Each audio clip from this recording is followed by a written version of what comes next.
বেলডাঙ্গার জমিনে ওরা করেছে কি, ওই আপনার ওই গেটের ওই নেম প্লেটে লিখে দিয়েছে আল্লাহকে গালিটা আমি মুখে প্রকাশ করছি না, এত নিকৃষ্ট গালি, ঠিক আছে। ওই গালিটা দেওয়ার পরে ওখানে আবার আল্লাহ শব্দটাও ব্যবহার করেছে, ইংরেজিতে লেখা আছে।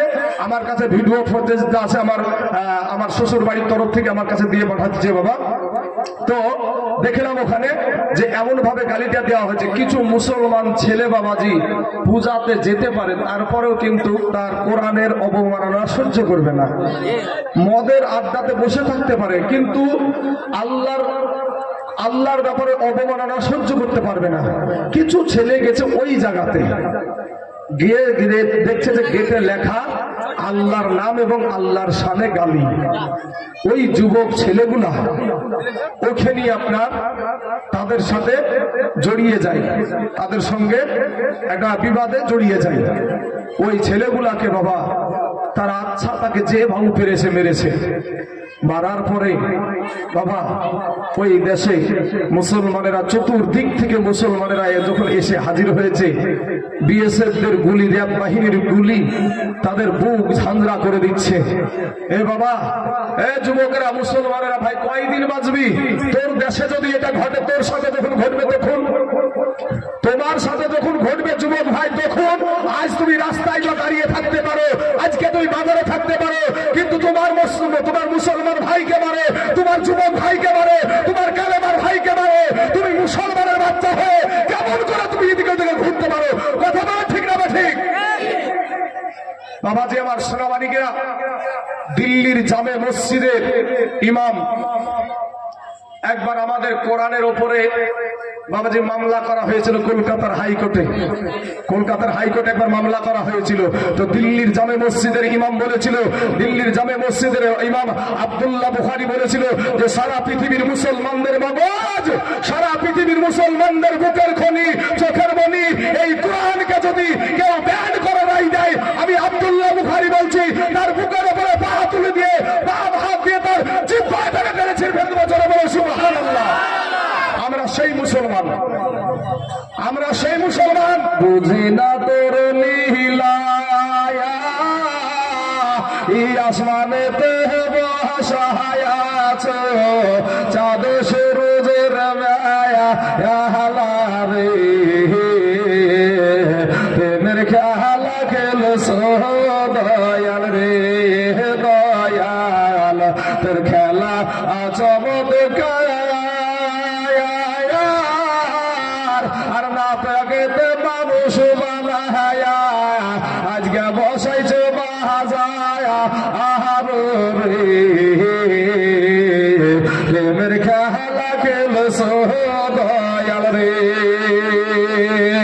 তুমি কাউরে দিলা 10টা সন্তান, জায়গা জমি নাই, কাউরে দিলা কোটি টাকা, একটা সন্তান নাই। এরকম আছে না নাই? হ্যাঁ, আমার ভাইয়েরা, এই যুবক ভাইয়েরা, ছেলেরা, তোমরা একটু আগিয়ে এসো না ভাই, শোনো, আসো সোনামণি, আসো।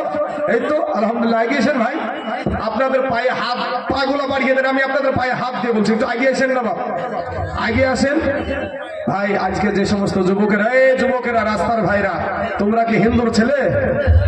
হ্যাঁ, রাস্তাতে দাঁড়িয়ে দাঁড়িয়ে কি করো ভাই? আসো না, এখানে বসো না। আজ আমাদের দেখেন সমাজে কিছু যুবক ছেলেরা শুনতে রাজি না, কিন্তু ওই যুবকটাকে ধরেন গা, 5টা কালেমা বলতো রে বেটা, মুখ দিয়ে আর বাড়াবে না। এত মাস্তানি ভাই, এত মাস্তানি, মুখ দিয়ে কালেমা হয় না, ড্যাং ড্যাং ড্যাং করে বিয়ে করতে চলে গেল। আরে বাবা রে, আমুল টুপি পরিয়েছে, শেখ পাড়ার বাজার থেকে কিনেছে, কেনার পরে একেবারে যাওয়ার পরে আসাম বেরিয়ে বসেছে। মৌলভী সাহেব বলে কালেমা পড়, উহার মুখ দিয়ে পারে না। মৌলভী সাহেব 14 বার ঘুরে ঘুরে বলে, তারপরেও হয় না। আমার মাস্তানের দিকে ঠিক আছে। হ্যাঁ ভাই, আমার কালেমার ভাইয়েরা, তো ভোট দিন আপনারা যেমন আওয়াজ দেন, আজ আপনাদেরকে যে মুসলমান আপনারা, আমরা যে কালেমা মহা মুসলমান, আমরা যে হোসাইনের দল, আমরা যে নবীর আশিক এবং আমার আল্লাহকে যে আমরা বিশ্বাস করি, এরকম আওয়াজ দিয়ে আপনাদেরকে একটা কথা বলতে হবে ভাই। কি কথা? আজ 2 দিন ভাই আমাদের দেশে এই মুর্শিদাবাদ জেলাতে আমি রাত্রে এসেছি আপনার উত্তর দিনাজপুর জেলা থেকে। তো ওদিকে ইন্টারনেটটা চলছে, মুর্শিদাবাদের নেট কেন চলছে না? মোবাইলের নেট মুর্শিদাবাদে কেন চলছে না? যুবক তোদের কাছে প্রশ্ন আমার ভাই। এই যুবক ভাইয়েরা, তোমরা আমার যুবক ভাই, তোমরা আমার কালেমার ভাই, তোমাদের মতন যুবকেরা, তোমাদের মতন নৌজওয়ানেরা, তোমাদের মতন যুবকেরা, রক্ত গরম করা যুবকেরা আমার নবীর পাশে দাঁড়িয়ে, আমার নবীর পাশে দাঁড়িয়ে বিবিকে বিধবা করে দিয়ে, সন্তানকে এতিম করে দিয়ে এই দিন ইসলামকে প্রতিষ্ঠিত করেছে। সেই ইসলামকে আমরা নষ্ট হতে দিব? জোরে বলেন দিব? নারায়ে তাকবীর, নারায়ে রিসালাত। তুই হাত উঁচা করে বলে নারায়ে তাকবীর। মাশাআল্লাহ।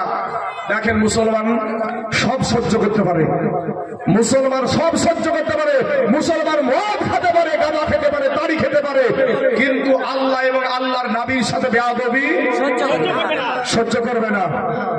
আজ 2 দিন হয়ে গেল বাবা, মুর্শিদাবাদ জেলাতে ইন্টারনেট নাই। অনেকজনে অনেক রকমের কথা বলে বেড়াচ্ছে যে পরীক্ষার জন্য ইন্টারনেট বন্ধ আছে। না বাবা, যেখানকার জন্য ইন্টারনেট বন্ধ ওই জায়গাতে আমার শ্বশুর বাড়ি, বুঝতে পারলেন? ওই জায়গাতে আমার শ্বশুর বাড়ি। সেই জায়গার একবারে আসল ঘটনাটা শুনেন। আপনাদেরও ইনশাল্লাহ যাদের শরীরে মুসলমানের রক্ত আছে, যারা ভাবেন যে আমাকে একদিন মরে যেতে হবে, সেদিকে সেই মানুষগুলা নিশ্চয় এই কথাটা আপনাদের কঠিন ব্যথা লাগবে। আমাকে ইসলামের জন্য হক কথা বলতে হবে বাবা। আমাদের মধ্যে কিছু মুনাফিক আছে বাবা, বক্তাদেরকে আসল কথা হক কথা বলতে দেয় না, বসিয়ে দেয়।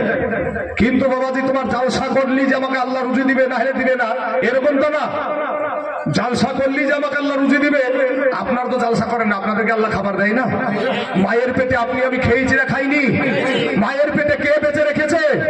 মায়ের পেট থেকে দুনিয়াতে আসার পরে আমার আল্লাহ পাক আমার মা জননীর বুকের উপরে 2টা ফ্রিজ বসাইছে।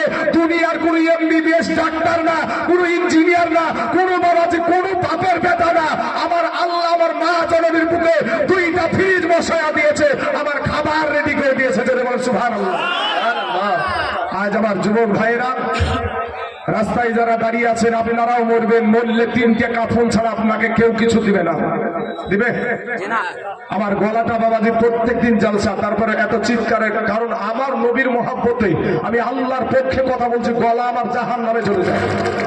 এ ভাই, মাইকটা ঠিক রাখো, এই খেলা খুন করো না, কাটার খুন করো না বাবাজি। আমার সোনা মানিকের আমার ভাই যুবক, আজ তোর শরীরে রক্ত মুসলমানের রক্ত, তোর মার শরীরে রক্ত মুসলমানের রক্ত, তুই মুসলমানের বেটা, আজকে বাজারে পাপড় খেয়ে বেড়াস, আর তোর মুসলমান যুবক ভাইকে কচু কাটা করে কাটে, তোর লজ্জা লাগে না? তোর ঘৃণা লাগে না পাপড় খেয়ে বেড়াতে? তুই মুসলমানের বাচ্চা। আমার কথায় রাগ করছেন ভাই আপনারা? মুসলমানের বাচ্চা হলে আজকে ইন্টারনেট কেন বন্ধ এই মুর্শিদাবাদে? আরে ভাই, তুমি নেই ইন্টারনেট বন্ধ করে এই মুসলমানকে জানতে দেবে না, কিন্তু আমরা আলেমেরা এই জিনিসটাকে পুরো দুনিয়াকে জানাবো। কথা ঠিক না ঠিক? বাবাজি আমার সোনা মানিকেরা, বেলডাঙ্গার জমিনে, বেলডাঙ্গার জমিনে শোনো ভাই, আসল ঘটনাটা কি? বেলডাঙ্গার জমিনে আপনাদের এই যে জালসা আছে না, এই জালসাতে একটা গেট হয় রাস্তাতে, অনেক জায়গায় করে, অনেক জায়গায় করে না। তো ওই গেটে একটা দেখবেন নেম প্লেট লাগানো থাকে। নেম প্লেট বলতে বক্তাদের নাম উঠাউঠি করে, উঠানামা করে, এক সাইড থেকে আসে আর এক সাইডে চলে যায়, এরকম বক্তাদের নাম যাতায়াত করে না ভাই? তো ওই রকম ওরা পূজার একটা আপনার গেট করেছে। ওই গেটে আপনার প্রথমে আমার আল্লাহকে মাদার অর্থাৎ মা তুলে আল্লাহকে গালি দিয়েছে। কথা বুঝতে পারলেন? এত বড় কলিজা, এত বড় কলিজা যে বাবা অ্যারেস্ট হলে আমি হব ভাই। আমি আপনাদের দেশের ছেলে, আমার বাড়ি বিদেশে না। আমি আপনাদের দেশের ছেলে, আমার বাড়ি শেখপাড়া পার করে মুন্সিপাড়াতে বাড়ি আমার। এখানে অনেক ধরনের মানুষ থাকতে পারে, কিন্তু আমার মুসলমান ভাইকে মারবে, আমার মুসলমান ভাইকে জবাই করবে, এটা বাবা সবাই সহ্য করলে আমি তাইজুল ইসলাম সহ্য করতে পারি নাই। কারণ এক মুসলমানকে যদি কেউ মারে, আর আপনি যদি বাবাজি ওই মুসলমানের পক্ষে না যান, তাহলে আপনি 5 ওয়াক্ত নামাজ পড়েন, হজ করেন, যাকাত দেন, ফিতরা দেন, যতই সুফি হন না কেন, আল্লাহর জান্নাত আপনার জন্য না, আল্লাহর জান্নাত আপনার জন্য নয়। ভাই যুবক, তারা ফিরে আই, তোমাদের পা দুখানা গায়ে দাও। কমিটির ভাইদেরকে বলবো আরো চটের ব্যবস্থা করেন। এই যুবকগুলো ভাই আবার বসে যাও। ভাই শোনা, তোমাদের পা দুখানা গায়ে দে ভাই, তোদের পায়ে হাত দিয়ে বলছে ভাই আই, আমরা সবাই কালেমার ভাই, আমরা মরলে একসাথে মরবো, বাঁচলে একসাথে বাঁচবো। আসো না ভাই, তোমাদের পা দুখানা গায়ে দাও ভাই। এই দেখেন মাশাআল্লাহ, আমার কমিটির ভাই আপনারা জায়গা বাড়ান, ইনশাআল্লাহ জায়গা হবে না। এখনো ওয়াজ শুরু হয়নি, ওয়াজ চলছে এখন। ওয়াজ আলাদা, ওয়াজ আলাদা। বাবাজি, আমার ভাই জানেরা, আমার মা খালারা শুনেন, আমার মা জননীরা, যিনারা দায়িত্বে আছেন তিনারা যান, বাদ বাকি মানুষ উঠবেন না। যিনারা দায়িত্বে আছেন তিনারা যাবেন, বাদ বাকি মানুষ। একটা যুবক ভাই, আমার যুবক ভাইদেরকে বুঝাই যে আমি শুধু যুবক নিয়ে ওয়াজ করবো।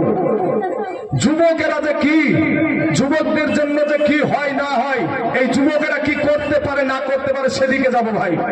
তবে বাবা, মুসলমানেরা কারো ধর্মে আঘাত করে না, তার মসজিদেতে হবে আজান কেন তুমি করো মানা। মুসলমানেরা কারো ধর্মে আঘাত করে না, তার মসজিদেতে হবে আজান কেন তুমি করো মানা।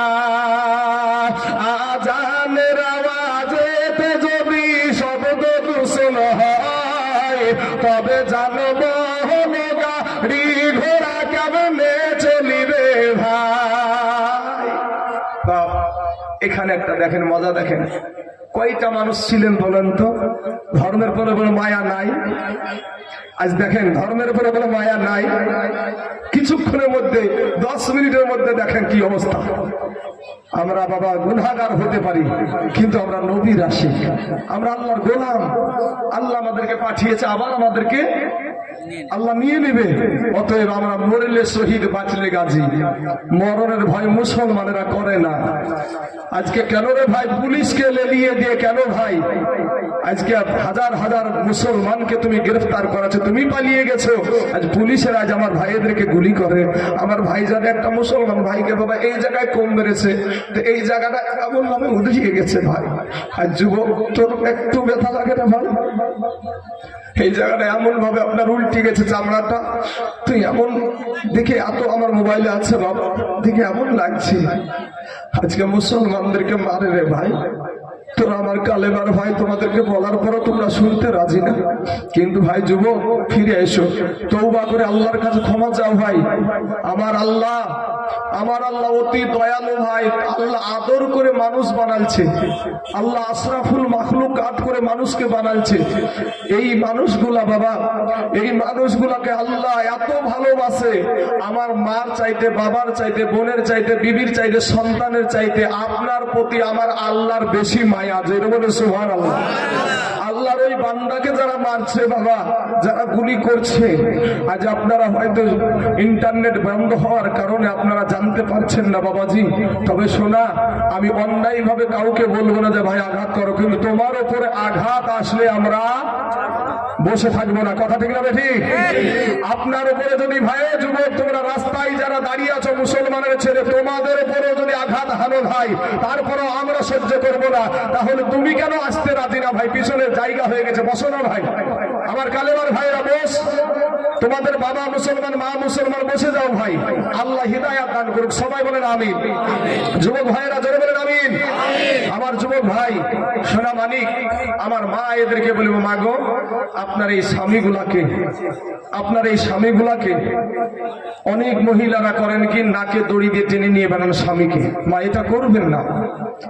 আজ দেখবেন এক্ষুনি আপনাদের সম্মুখে প্রমাণ করতে পারবে এতগুলা পুরুষ দিয়ে, যে এই পুরুষেরা তোমাদের জন্য বুক পেতে দিবে। কি বাবা, আমার বিবিকে যদি কেউ কিছু বলে, আমরা বিবিকে কি আমরা অত্যাচারিত হতে দিব? এই যুবকেরা বলতে হবে, দিব আমরা অত্যাচারিত হতে? আমার বিবিকে কেউ বেইজ্জতি করুক, আমার বিবিকে কেউ অন্যায় কথা বলুক, এটা হতে দেব আমরা? জীবন দেব, তারপর আমার বিবির ইজ্জত সম্মান রক্ষা করবো। কথা ঠিক না বেঠে? কিন্তু মা, তুমি আজ একটা হাত হাজার টাকা পাওয়ার লোভে আজ তোমার স্বামীকে তুমি বৃদ্ধা আঙ্গুলি দেখাচ্ছ। তোমার একটু হয়তো তোমার পাওয়ার বাড়িয়ে দিয়েছে নরেন্দ্র মোদী, তুমি ভাবছো যে এটাই বোধহয় আমাদের ধর্ম, আমাদেরকে ছোট করে রেখেছে, আমার ইসলাম ধর্ম আমাদেরকে ছোট করেছে, আমাদের প্রধানমন্ত্রী ঠিক আছে, মুখ্যমন্ত্রী ঠিক আছে, কিন্তু মা শোনো, তুমি আসলটা জানো না। ওই যে একটা কথায় আছে না বাবা, মাথায় হাত ভুলি দিয়ে, আর একটা কথা বলে না, মাথায় হাত ভুলি দিয়ে আমাদের আর এক দিক দিয়ে কিন্তু সাইজ করে আমাদেরকে, নাকি? হ্যাঁ, একটা কথা আছে না বাংলাতে। তো মাগো, আপনাদেরকে একটু আপনাদেরকে ফু দিচ্ছে, আর আপনারা বাতাস পেয়ে ভুলে আজ এই মুসলমান যুবকদেরকে, স্বামীদেরকে আপনারা অত্যাচারের ভিতরে অনেক জায়গায় ফেলেছেন। কিন্তু আমিও বলছি না যে ভাই তুমি মহিলার উপরে যে অত্যাচার করো তা করিও না ভাই।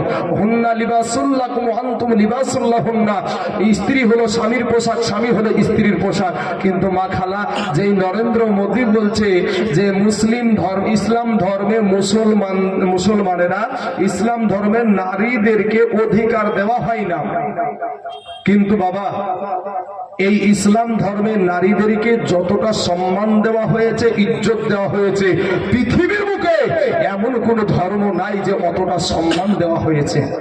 হ্যাঁ যুবক ভাইরা শুনেন, একটা কথা শুনেন, এই নারীদেরকে মা খালারা শুনেন, আজ থেকে কিছু বছর আগে আমার বৃদ্ধ বাপজিরা ভালো বলতে পারবে বিষয়টা, যে হিন্দু ধর্মের ভিতরে একটা প্রথা চালু ছিল, কি সতীদাহ। এই সতীদাহর উদ্দেশ্যটা কি? সতীদাহ হলো একটা স্বামী যদি মারা যেত তো ওই মরা স্বামীটার সাথে তার জীবিত বিবিটাকেও জ্বালিয়ে দিত, এটাকে বলা হয় সতীদাহ। এই গুরুরা পণ্ডিতেরা বললে ধর্মের আইনে লাথিমার, ধর্মের আইনে লাথিমার। আমার জামাই মারা গেছে, সে চিতাতে জ্বলবে, তাতে কোন রকমের বাধা নাই, কিন্তু আমার জলজ্যান্ত একটা বিটি, আমার জীবিত মেয়েরা, আমার কন্যা সন্তানটা, সেও চিতাই জ্বলবে আর বলবে আব্বু গো বাঁচাও, আব্বু গো বাঁচাও। এই কথা কোনো বাপ সহ্য করতে পারবে না, ধর্মের আইন পাল্টিয়ে দেওয়া হলো। কিন্তু মাগো, আমাদের দয়ার নবী 1400 বছর আগে আমাদেরকে যে আইন বেঁধে দিয়েছে, আমাদেরকে যে আইন বেঁধে দিয়েছে, ওই আইনের উপরে আমরা আগেও ছিলাম, এখনো আছি এবং কিয়ামত পর্যন্ত থাকবো। জোরে বলেন ইনশাআল্লাহ। বাবাজি, আমার ভাই জানেরা, যুবক ভাইয়েরা শুনেন, আমার মা খালা একটা কথা শুনেন। আপনারা ভাবছেন যে আপনাদের আজকে যারা নেতা, যারা আপনাদেরকে নিয়ে বড় বড় লেকচার দেয়, তারা আপনার আপন, তারা আপনার আপন না। আপন হলো আপনার স্বামী, কথা ঠিক না ঠিক? আপন হলো আপনার স্বামী, আপনার শ্বশুর, আপনার দেওর, আপনার ভাতিজা, এরাই হলো আপনার আপন। কারণ হলো আজ থেকে বাবাজি 2002 সালে বধুরার স্টেশনে, গুজরাটের বুকে 2002 সালে বধুরার স্টেশনে ট্রেনের বগিতে আগুন লাগাকে কেন্দ্র করে আমার হাজার হাজার এরকম যুবক কালেমার ভাইদেরকে গ্যাস পেট্রোল দিয়ে চালিয়ে পুড়িয়ে তারা শেষ করে দিয়েছিল। শুধু তাই না মা, তোমাদের মতন মহিলাদেরকে, যেই মহিলাদের পেটে 8 মাসের বাচ্চা, 9 মাসের বাচ্চা, 10 মাসের বাচ্চা, এই মহিলাগুলা পুলিশকে গিয়ে বলেছিল, পুলিশ বাবু আমাদের জন্য একটু নিরাপত্তার জায়গা করে দিন। ওই পুলিশগুলা বিশ্ব হিন্দু পরিষদকে লেলিয়ে দিয়ে ওই মহিলাদের পেটকে চিরে সন্তানকে বের করে তীরের আঘাতে করে খেলা করেছিল। সেদিন ওই গুজরাটের বুকে মুখ্যমন্ত্রী ছিল নরেন্দ্র মোদী। আজ তোমরা একটু কোথায় পাওয়ার পাচ্ছ না পাচ্ছ মা, ইসলাম ধর্মকে বৃদ্ধা আঙ্গুলি দেখাচ্ছ। মুসলমানের মেয়ে, আমরা এখানে দেখো তো মা, কটা পুরুষ এসেছে মেয়ে ছেলের শাড়ি পরে? আছে একটা বেটা ছেলে এখানে কোনো মেয়ে ছেলে শাড়ি পরে এসেছে? আসে নাই। আমাদের পোশাক গুলার প্রতি ওদের এত হিংসা ওরাও নিচ্ছে, আমাদের পোশাকের উপরে ওদের এত লোভ, আমাদের পোশাক গুলাকে ওরাও নিয়ে নিচ্ছে। বুঝতে পারলেন না ভাই? হ্যাঁ, বুঝলে বুঝ পাতা, না বুঝলে তেজ পাতা। বুঝলে বুঝ আর না বুঝলে তরমুজ। বাবা যে আমার সোনা মানিকেরা, আল্লাহ এদেরকে হিদায়াত দান করুক, সবাই বলেন আমিন। মাগো আমার সোনা মানিকেরা, কর্ণাটকের জমিনে বাবা একজন মা, একজন নারী গো, একজন কালেমার বোন আমার বুরখা পরে, আপনারাও দেখেছেন যুবক ভাইরা, বুরখা পরে কলেজে যাচ্ছিল বাপ, কলেজে স্কুটিটা রেখেছে, এমন সময়তে বোনতে আমার অপরাধ হচ্ছে, পর্দা করে কলেজে যাচ্ছে। এর কারণে একাদশ বিধর্মী জয় শ্রীরামের স্লোগান দিয়ে ওই বোনটার দিকে তেড়ে যাচ্ছিল। দেখেছেন না দেখেননি? এই কারো দেখেছেন হাত উঠান। দেখেন দেখেন সত্যতা দেখেন, যারা মোবাইল চালায় ভাই তারা দেখেছে এই বিষয়টা। মুস্কান খান, এই বোনটার জন্য আমরা বুক পাতিয়ে দিব বোন রে, এক ফুট আমাদের কোনো দ্বিধাবোধ নাই। আমার ওই বোনটার জন্য যদি আমরা শহীদ হতে পারি আমরা সরাসরি জান্নাতে যাব, কথা ঠিক না ঠিক? বাবাজি ওই বোনটা আমার আপনার শুধু বুরখা পরে কলেজে যেত, এর জন্য একাদশ বিধর্মী আপনার জয় শ্রীরামের স্লোগান দিয়ে তেড়ে চলে আসছে। এমন সুবাদে ওই বোনটার পাশে এরকম কালেমার একটা যুবক ছেলে ছিল না, একটা কালেমার ভাই ছিল না, তার নিজের ভাই ছিল না, কোন মুসলমান ছিল না। ওই বোনটা আমার একাই বলছে নারায়ে তাকবীর আল্লাহু আকবার, নারায়ে তাকবীর আল্লাহু আকবার। এই ধ্বনি দিয়া শুধু ইন্ডিয়ার জমিন না, আমেরিকার জমিন, রাশিয়ার জমিন, আপনার সিরিয়ার জমিন, তারপরে আপনার ইসরায়েলের জমিন, চীনের জমিন, গোটা পৃথিবীর কাফেরদের কলেজা কাঁপায়া দিয়েছিল। জোরে বলো সুবহানাল্লাহ। তুমিও নারী, সেও নারী, ঠিক না ভাই? তুমিও নারী, নামার মানে চারখান পাচ্ছিল নাকি? ওই বোনটা তো চারখান পাচ্ছিল নাকি রে বোন? আজ তুমি বোন আল্লাহর পথে চলতে চাও না, পাপড় খেয়ে বেড়াচ্ছে, মিষ্টি দিয়ে দোলাচ্ছে বাড়ি সুজা, হ্যাঁ চুলের ঝুঁটি বাঁধছে একবারে বাবাজি, একবারে মাথার চাঁদের উপরে। আরে বাবা রে, কবরে যাইয়া দেখতো বাসের লাঠি রেডি। হ্যাঁ ওরে রূপ যৌবনে যদি ভাইরে রূপ যৌবনে যদি এ থাকে অহংকার, আর গরু স্থানে যাইয়া দেখো হাল তথাকা। বোন আমাদের মধ্যে দেখবেন একটা মহিলা বাবাজি নিজেকে সুন্দরী বানাইতে ও একবারে কচলাইতে কচলাইতে কচলাইতে দেখবেন এই রাম ছিলকে পর্যন্ত তুলে ফেলে, উপরকার রাম ছিলকে পর্যন্ত তুলে ফেলে। ভাই এই রূপ কি কবরে যাবে? বাঁশ পচবে না, যে বাঁশগুলা কবরে দেওয়া হয় বাবা, ওই বাঁশ খান পচার আগে আপনার আমার দেহ খানা পচে যাবে। মা গো, ও আমার মা, আপনাদেরকে বলি মা, মাত্র 5খানা কাফুন আপনাদেরকে দিবে, 5খানা কাফুন, আর পুরুষদেরকে দেওয়া হয় 3খানা, এটি শেষ, আর কিচ্ছু দিবে না। মা খালারা আসেন, ফিরে আসেন। কবি বলছেন রূপ যৌবন যদি থাকে অহংকার, আর গরু স্থানে যাইয়া দেখো হাল তথাকার। কত যে সুন্দর নারী কবরে শুইয়া, কত যে সুন্দর ছেলে, কত যে সুন্দর ছেলে এ কবরে শুইয়া, রূপ যৌবন জ্ঞান মাটিতে মিশিয়া। যাহাদের রূপে বড় গর্বিত ছিল, তাহাদের রূপ দেখো মাটিতে খাইল। উঠাও উঠাও মাল গাড়িতে ভেরিয়া, আর গাড়ি যখন ছেড়ে দিবে প্রস্তাবে বসিয়া, খোদারি হুকুম হবে ছেড়ে দিবে গাড়ি, আর মিশানেতে পড়ে পড়ে দিবে গড়াগড়ি, আর জমিনেতে পড়ে পড়ে দিবে গড়াগড়ি। আমার যুবক ভাইয়েরা, সোনার যুবক, ও ভাই তোমরা একটা অনুরোধ করবো ভাই রে, তোমার দেশকে বাঁচাও, তোমার দেশের মুসলমানদেরকে বাঁচাও, তোমরা নিজে আল্লাহর পথে হয়ে যাও। আমি বলছি না তোমরা আমাদের মতন হুজুর হয়ে যাও, এটা বলছি না, তুমি তোমার জায়গাতেই থাকো। কত মুনিশ খাটা ছেলে 5 ওয়াক্ত নামাজ পড়ে, আছে না নাই গো? কত মুনিশ খাটা ছেলে 5 ওয়াক্ত নামাজ পড়ে, কত ব্যবসায়িক ভাই 5 ওয়াক্ত নামাজ পড়ে, আমাদের দেশে সেভিক ভলেন্টিয়ার বাবা 5 ওয়াক্ত নামাজ পড়ে। অভাব নাই, তুমি কেন পারবা না রে ভাই? তুমি কেন পারবা না? ও যুবক ভাই, চলুন তোমাদের জন্যই আজকের ওয়াজ বলিস, আমি তোমাদেরকে নিয়ে ওয়াজ করবো। মোবাইলের বাবাজি এখন তো এদের আবার ঘুম নষ্ট হয়ে গেছে, মোবাইলে টিপাটিপি তার নাই, সারা রাত বাবা মোবাইলে আই লাভ ইউ করতে করতে ও ঘুমিয়ে গেছে। হ্যাঁ সারা রাত কানের উপরে আই লাভ ইউ বলতে বলতে ঘুমিয়ে গেছে। সকালবেলাতে সকালবেলাতে কানে আওয়াজ আসছে আই লাভ ইউ, এই তখন বেটা মনে করছে আরে সারা রাত তোকে আমি আই লাভ ইউ বলে তোর পেটে ভরেনি, আর তুই আমার বাড়িতে চলে এসেছিস ডাইরে। ছেলেটা মনে করছে মান সম্মান তো গেল, এবার একটা মহিলা যদি বাড়িতে চলে আসে, ই আইসে যখন আই লাভ ইউ শুনিয়েছে বলছে সারা রাত তোকে আই লাভ ইউ বলবো, তোর পেট ভরেনি, তুই আমার হেঁচিস। এবার উঠিয়ে জানলা দিয়ে তাকাচ্ছে, তো দেখছে নিচ দিয়ে বাবাজি ওই পাতা বিলে বুলিয়ে চলেছে, আই লাভ ইউ। ও আই লেবুকে শুনেছে আই লাভ ইউ। এই যুবকের অবস্থা বাবা।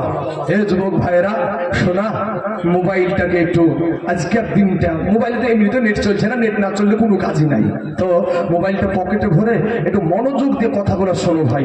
বদরের জমিনের কথা, বদরের যুদ্ধের কথা, তোমাদের মতন যুবকেরা, তোমাদের মতন নৌজওয়ানেরা কিভাবে তারা শহীদ হয়েছে, তোরা কিভাবে তারা জীবন দিয়েছে ভাই। আসো না ভাই একটু আমরা মনোযোগ দিয়ে শুনি। আমার ভাইয়েরা রাস্তায় দাঁড়িয়ে না থেকে পা গুলাকে কষ্ট না দিয়ে একটু বসেন না রে বাবা। আপনারা বসলে আরো 5টা মানুষ বসবে, বসলে আপনাদের কি হবে? এখানে বসলে কি আপনাকে বেশি টাকা লাগবে? আপনাকে জোর করে টাকা লিবে না ভাই, জায়গা দিতে পারবে না। আপনারা যেভাবে দাঁড়িয়ে আছেন, যেভাবে আপনারা একবারে খরার ধান লাগাইয়ে করে একবারে খরার ধানের জন্য আইল যায় না বাবা, খুব কষ্ট করি, একবারে শক্ত করে আইল দিয়ে আপনি যাতে না বাড়াইতে পারেন। হ্যাঁ, তো ওইভাবে আইল দিয়েছে, আইল দিয়েছে, নামতে দিবে না পানি, কাউকে নামতে দিবে না, এরা ঘেরাও করে রেখেছে। আবার কমিটির ভাইদেরকে বলবো যে ভাইদেরকে, যে সমস্ত ভাইয়েরা কষ্ট করে ওপরে বসে আছেন ভাই একটু